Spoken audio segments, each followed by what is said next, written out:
Now, a new report says that since 2014, China has imprisoned at least 630 imams and other religious figures in its crackdown in the mainly Muslim Xinjiang region.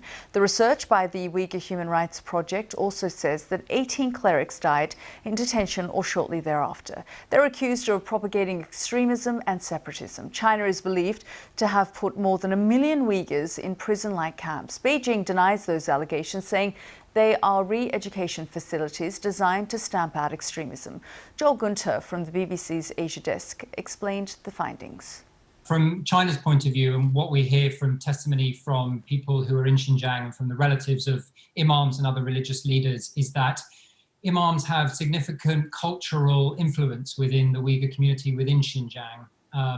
And they believe that the imams and religious figures are targeted specifically to try and break that influence and to control that influence, and ultimately to sort of break the religious traditions of the Uyghurs and the lineage of that Muslim religious tradition.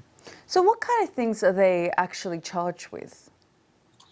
So the key charges that we saw again and again going through the data set and the research were things like propagating extremism, inciting separatism, really sort of quite broad but serious charges. And then when you dig into the testimony behind these, and in some cases the court documents where they exist, what we find is that it appears that the real offences behind these charges are things like preaching and convening prayer groups and essentially just going about ordinary business as an imam.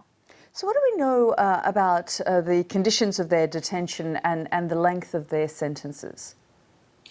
Well, so as with a lot of the testimony and evidence that comes out of Xinjiang, it's very difficult because of China's very tight control over information in the region to fully corroborate everything.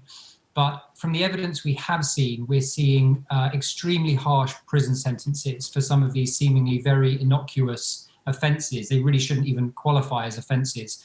Sentences like 8, 10, even 20 years and sometimes life in prison. For the kind of ordinary religious practices that I've mentioned.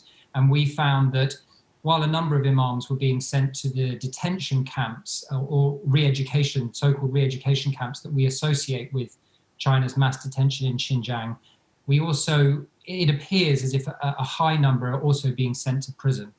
Do the numbers in your story really reflect sort of the true extent of the issue here? Well, the data set that we were working with had 1,046 imams or other religious leaders named in it.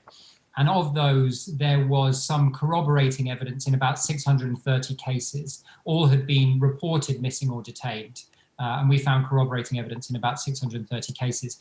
But even that 1,046 is just a fraction of the total estimated number of imams and religious figures in Xinjiang. And anecdotal reports suggest that the number that have been detained over the past few decades and increasingly in recent years is much higher than the numbers that were collected for this data set.